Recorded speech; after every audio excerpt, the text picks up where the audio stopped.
बचाओ। तभी वह काला बंदर जोर जोर से चिंघाड़ने लगता है।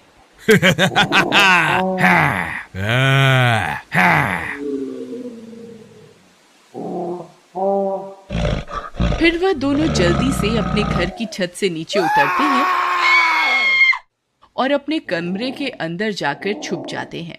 आज तो बाल बाल बच गए। मैंने तुमसे कहा था ना, इस गांव में काले बंदर का खौफ है। हमें छत पर नहीं सोना चाहिए। आप सही कह रहे थे, मुझे आपकी बात मान लेनी चाहिए थी।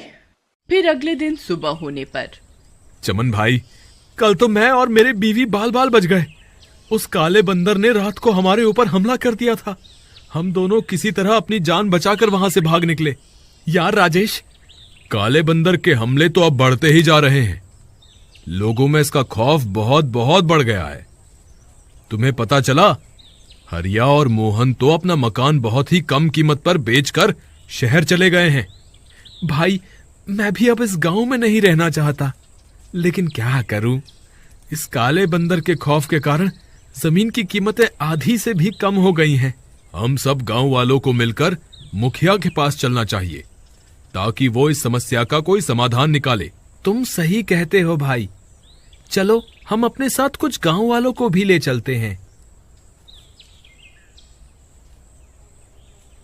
मुखिया जी, आपको तो पता ही है, पूरे गांव में काले बंदर का खौफ बना हुआ है और गांव के लोग अपनी जमीनों को आधे से भी कम दामों में बेचकर ये गांव छोड़कर जा रहे हैं।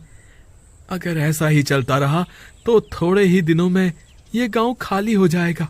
आप जल्दी ही इस समस्या का समाधान निकालें। तुम सही कहते हो भाई, हमें इस काले बंदर का सामना करना ही पड़ेगा। मुखिया जी, मेरे पास एक तरकीब है। क्यों ना हम में से कोई व्यक्ति काले बंदर का भेष बदल ले और उसका सामना करे। हो सकता है वो अपने सामने अपने से ज्यादा बड़े काले बंदर को देखकर डर जाए। लेकिन बल्लू भाई, वो बंदर लंबाई में हमसे 2 गुना बड़ा है। अगर हम उसका भेष बदल भी लें तो उससे छोटे ही दिखाई देंगे। तुम उसकी चिंता मत करो। बचाओ। तभी वह काला बंदर जोर जोर से चिंघाड़ने लगता है।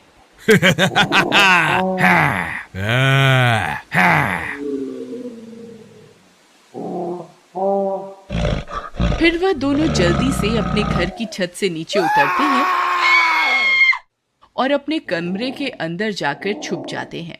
आज तो बाल बाल बच गए। मैंने तुमसे कहा था ना, इस गांव में काले